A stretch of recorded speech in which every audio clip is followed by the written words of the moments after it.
Je tiens tout d'abord à remercier chaleureusement le professeur José María Alvarez Martínez de m'avoir convié à ce colloque et de m'avoir accordé sa confiance pour introduire cette section sur les ateliers.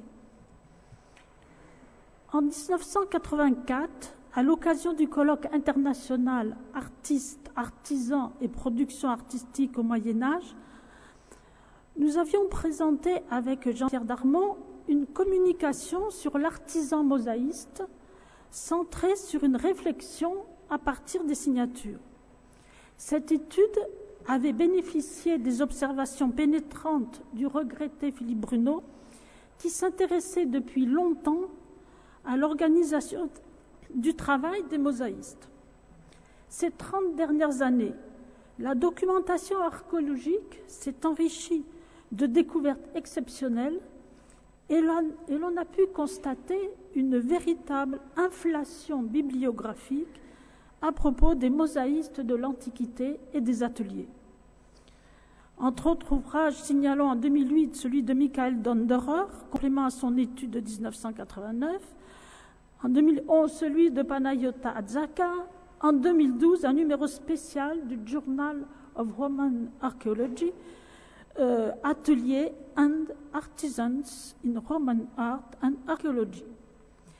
Confronté à cette situation, j'ai choisi de focaliser cet exposé sur les pavements de l'Antiquité tardive, documentation la plus abondante, la plus bavarde sur le plan épigraphique, qui de surcroît m'était la plus familière. Mon objectif principal a été de mettre en avant quelques données assurées ou vraisemblables, sans dissimuler les nombreuses zones d'ombre. En préambule, je souhaite préciser que le terme français est ici utilisé dans le sens de groupe d'artisans produisant une œuvre et non un lieu de travail. En Occident, la réalité des ateliers perçue de façon immédiate sur un petit groupe de pavements, une dizaine, qui comporte une inscription avec la formule stéréotypée ex officina, suivie d'un nom génitif qui désigne le chef d'atelier et non pas le propriétaire, comme cela a été parfois écrit.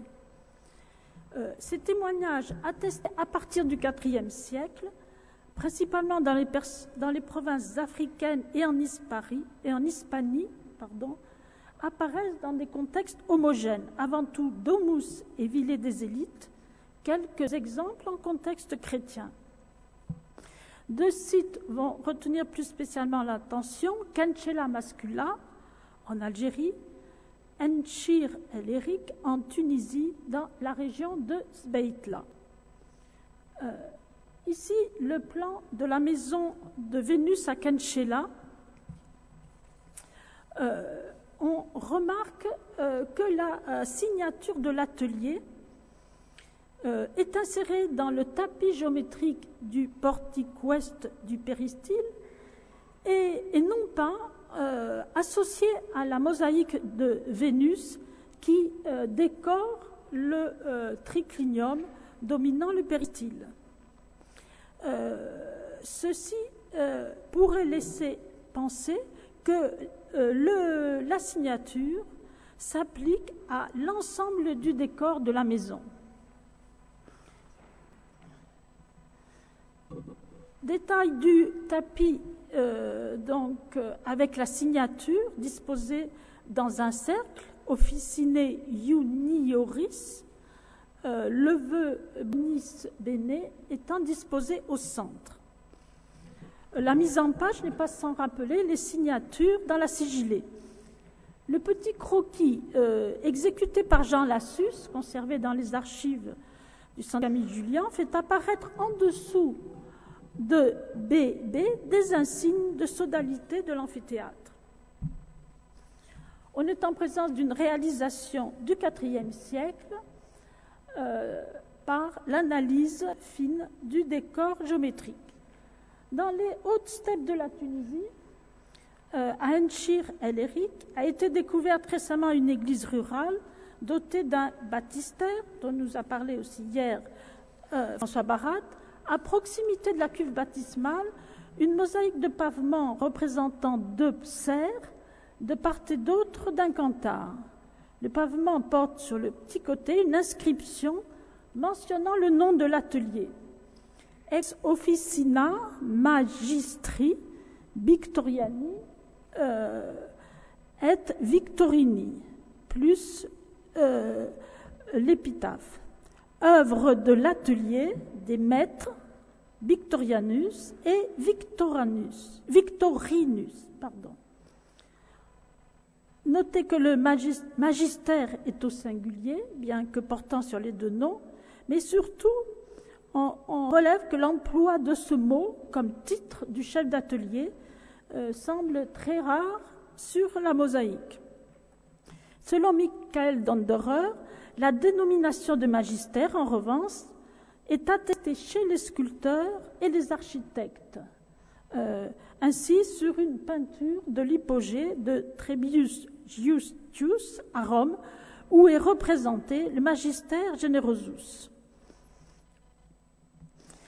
L'Hispanie a livré également un nombre important de signatures d'officinat de mosaïstes, toutes en contexte privé, domus, plus souvent vilé. Le dossier riche a donné lieu à de nombreuses publications et discussions, et je ne ferai pas l'offense de développer ce dossier ici, simplement pour insister sur certains documents. Nous sommes à Mérida et il faut naturellement rappeler l'étonnante concentration autour d'Émérita de ces signatures, sans oublier la célèbre mosaïque de Dionysos et Ariane, anciennement découverte et qui est exposée au musée archéologique. Je signale une occurrence peut-être moins connue, c'est la mosaïque à sujet dionysiaque de la Villa del Olivar del Centeno à Millanes de la Mata, dans la province de Cáceres. Dans l'angle supérieur se détache une inscription sur 2 lignes. La signature de l'atelier apparaît à la seconde. Il s'agit de l'atelier de Valerianus. Valerianus étant un nom pas connu, semble-t-il, en Hispanie, selon Gómez Palhares. Mais à l'évidence, c'est la villa de Caranque, dans la province de Tolède, qui apporte des informations les plus riches et les plus significatives sur les ateliers de l'Hispanie tardive. Le plan de la villa, avec l'emplacement des 2 signatures, l'une dans le cubiculum, l'autre dans la salle d'apparat principale. D'après le fouilleur Dimas Fernandez Galiano, c'est dans la seconde moitié du IVe siècle que l'on construisit et décora d'un seul jet la partie résidentielle telle que nous la connaissons.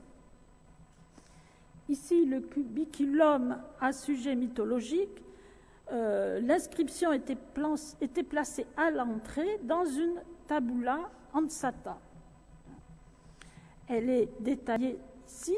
C'est un cas rare où la signature, en fait, donne à la fois le nom de l'atelier, mas, il n'est pas entier, de l'artisan Irinius qui a peint, et enfin du propriétaire Maternus. L'autre exemple se rencontre dans la salle d'apparat axiale. Vous voyez au centre la belle scène figurée d'Achille et Briséis, mais la signature est insérée dans la bordure géométrique. Quelle que soit l'identification retenue pour Maternus, pour certains, il s'agirait de Maternus Cynegius, préfet du prétoire de Théodose.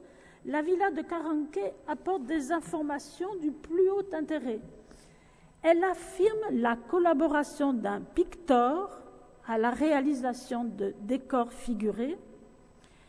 D'autre part, elle montre l'intervention de 2 ateliers au style différent qui ont travaillé conjointement dans la villa.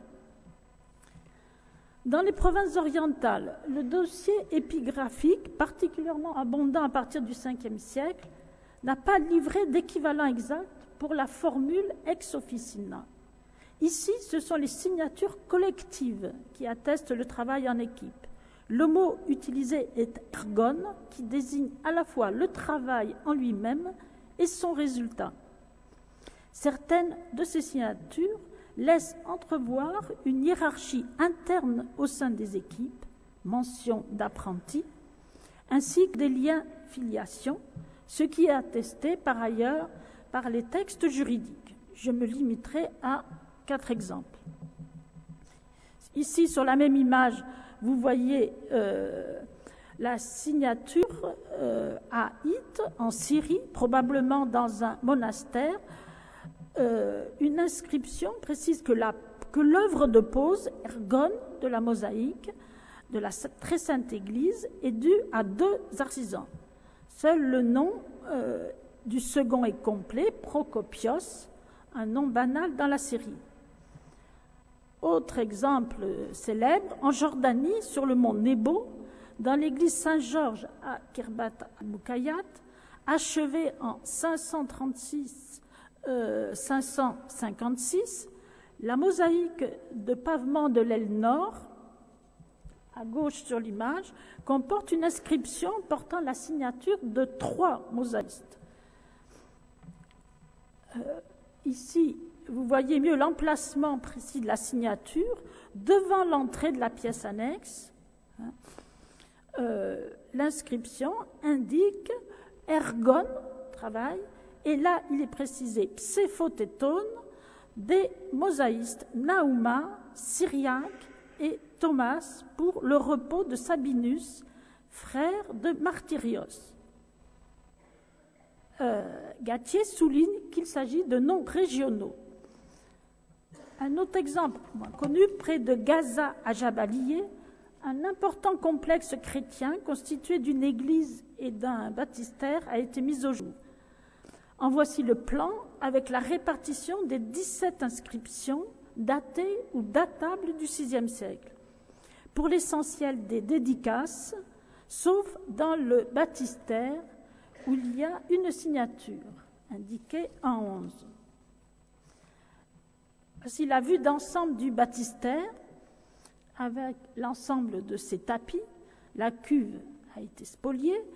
Le détail de l'inscription dans un cadre rectangulaire précise encore ergon, pséphotétone, plus de noms Victoros, Victor et Cosmas, en l'an 652 de l'ère d'Ascalon, soit 548-549 de notre ère. Si une belle maquette très suggestive,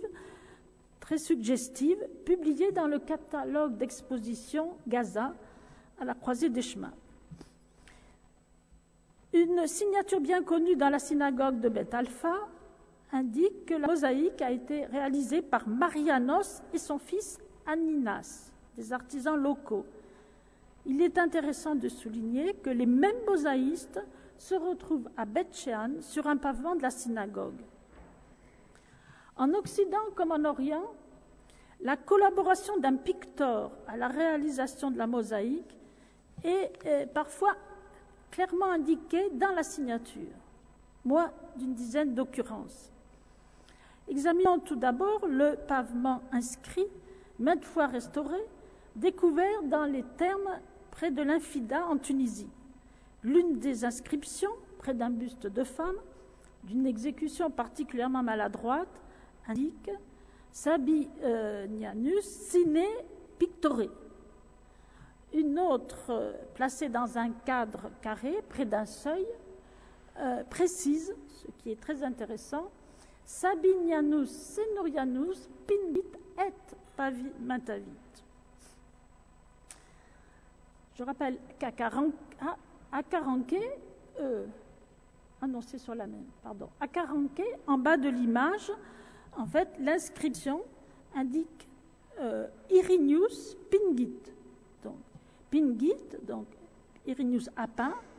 A-t-il aussi réalisé en pierre la mosaïque figurée? C'est impossible de répondre. Autre exemple particulièrement intéressant, mais difficile à interpréter, c'est une mosaïque inscrite, anciennement découverte à Thèbes, de Béotie, probablement une église, attribuable à la fin du 5e et au début du 6e siècle. À l'extrémité du tapis, représentant les mois, vous avez à gauche, se détache une longue inscription qui indique à la fois le nom des donateurs ainsi que celui des artisans. Démétrios et Épiphanès ont fait la mosaïque, mousion. Démétrios en a conçu le carton, Enoessas tel graphen, et Épiphanès l'a exécuté. La traduction de graphé par carton surprend au premier abord. Dans le commentaire qui accompagne la traduction, Philippe Bruno précise sa pensée.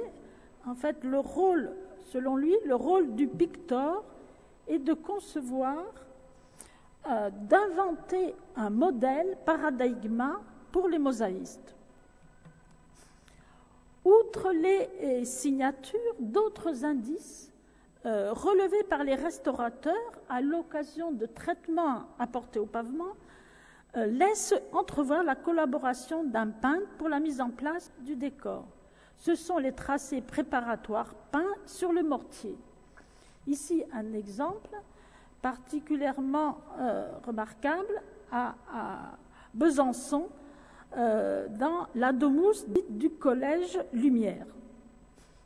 Sous les rinceaux de bordure, donc ici en haut, vous avez le revers de la mosaïque, étaient bien lisibles des tracés peints rouge et noir. Autre exemple, à Utique, dans la maison de la Cascade. Outre ces tracés préparatoires peints, les restaurateurs ont observé des tracés incisés qui servaient à guider le travail des mosaïstes pour les décors géométriques. Mais tous ces tracés préparatoires peints et incisés étaient-ils exécutés par le même artisan? Quel était le mosaïste? Quel était le rôle exact du chef d'atelier, du maître mosaïste, comme le désignent certains? Comme on le voit, de nombreux éléments nous échappent en réalité pour restituer l'organisation du travail au sein d'une équipe, même si l'on entrevoit très clairement des ouvriers, des artisans très spécialisés, ayant des tâches bien différenciées.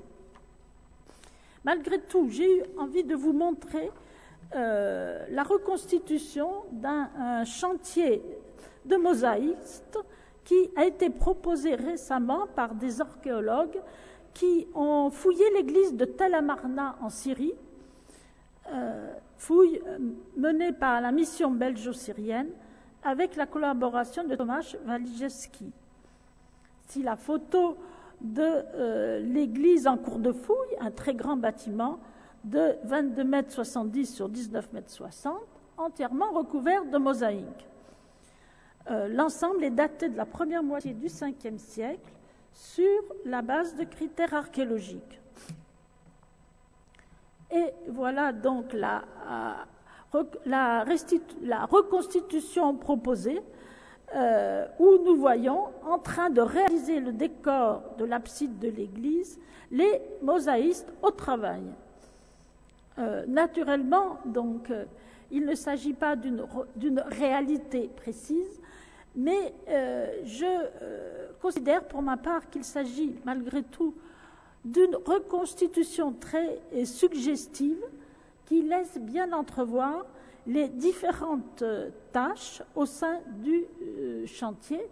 Bien entendu, le nombre des artisans pouvait être variable, car on l'a constaté aussi par les inscriptions, un picteur, par exemple, pouvait effectuer des tâches différentes. À la fois faire œuvre de picteur, à proprement parler, et poser des tesselles.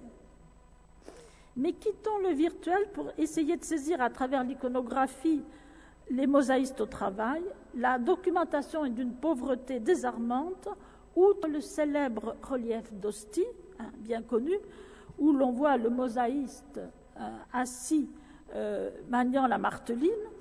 Il faut citer, en haut à gauche, un fragment du musée de Copenhague, malheureusement sans provenance précise, sans doute l'Orient, sur lequel Loes Neira a tout récemment attiré l'attention. La réalisation des sols en mosaïque a laissé des traces archéologiques sur de nombreux sites. Signalés ici et là, ils apparaissent surtout liés à la préparation des tesselles, ce qui devait être un énorme travail si l'on pense par exemple au chantier de l'église que nous venons de voir à l'instant. Ces dernières années, une plus grande attention a été accordée aux traces des chantiers de construction. Mais à ma connaissance, les structures reconnues, plus anciennement à Tours, mais aussi sur des fouilles plus récentes comme à Nîmes, correspondent à des installations provisoires et non pas à un espace spécifique destiné à la réalisation des mosaïques. En ce qui concerne les tesselles en verre, un indice supplémentaire de leur taille sur place est apporté par les galettes de verre que vous voyez à droite de l'image, de verre coloré et de blocs de verre brut, dont la présence a été repérée sur de nombreux sites de l'Antiquité tardive en Gaule, en particulier par Daniel Foy. Vous voyez ici le matériel qui vient de la villa de Chiragan, dans le sud-ouest, qui vient d'être publié. La présence de ces produits semi-finis, associés à des tesselles de verre de même nature, laisse en outre supposer des équipes itinérantes qui transportaient des matériaux d'un chantier à l'autre. Et le dernier point que je souhaitais souligner, c'est la grande mobilité des équipes de mosaïstes à l'intérieur des cités, des provinces et pour certaines sur de plus grandes distances encore. Rappelons que cette mobilité a été entrevue principalement à travers une étude très attentive des décors géométriques et végétaux, de leurs particularités dans le traitement, mais d'autres indices attestent ici et là cette mobilité. Épigraphie, données techniques associées à des analyses. Je prendrai deux exemples qui me sont plus familiers. Ainsi, le pavement de la villa de Cahuzac, dans le Tarn, à gauche, avec ce quadrillage de bandes à couronne de laurier, ce décor complètement isolé au sein de la production du Sud-Ouest, pourtant abondante, inventoriée, rend compte des similitudes frappantes de répertoire et de style dans les réalisations de la proconsulaire et plus spécialement de Carthage. L'exemple du cryptoportique, de la maison du cryptoportique, où nous avons travaillé avec l'équipe franco-tunisienne et les fouilles ayant livré une datation vers 400 pour ce pavement. De telles ressemblances laissent à penser que des artisans carthaginois, appelés par de riches commanditaires du Sud-Ouest, ont pu se déplacer. D'autres éléments dans la production du Sud-Ouest vont également dans le même sens. Autre cas d'un intérêt, je dirais encore plus exceptionnel, c'est la villa de Loupian dans l'Hérault. Donc, vous la situez ici en Gaule narbonnaise. En voici le plan dans son état final, daté aux alentours de 400 par le contexte archéologique. Deux équipes de mosaïstes au style très différent y ont travaillé conjointement. L'une venant d'Aquitaine méridionale, l'autre du Proche-Orient, et plus probablement de Syrie. Cette hypothèse avancée par Henri Lavagne, voici presque 30 ans, a été conforté par les découvertes ultérieures, non seulement dans la région de Loupian, mais dans les 2 autres régions prises en éléments de comparaison. Je montre seulement des images, faute trop de temps. Vous avez au premier plan la salle Tricon de la villa de Loupian et son tapis de couronne végétale, et en motif de seuil, un rinceau de cornes d'abondance très luxuriant.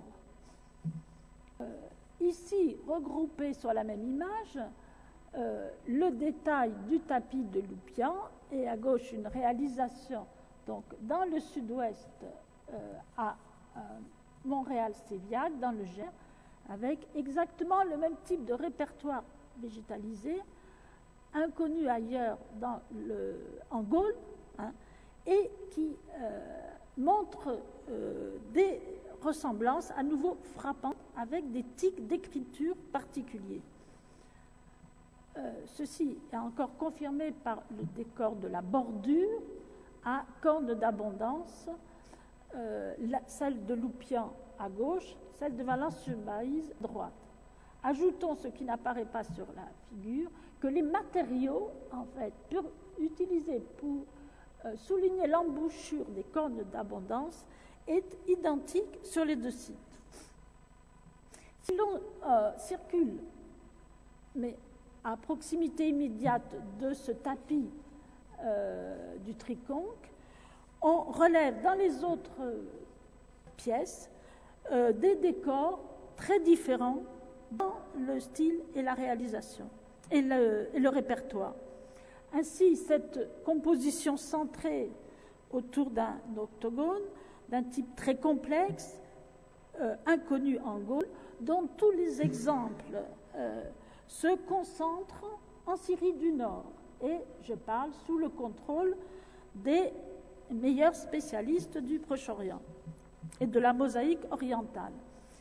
Vous voyez les détails des éléments de remplissage dans ce tapis, en particulier ce fleuron avec des pétales lobés, à 2 lobes très particuliers, et en élément de remplissage dans les écoinçons, ce cratère d'où jaillissent des rinceaux de lierre blanc qui sont aussi très caractéristiques de la production de l'Orient et peut-être plus de Syrie.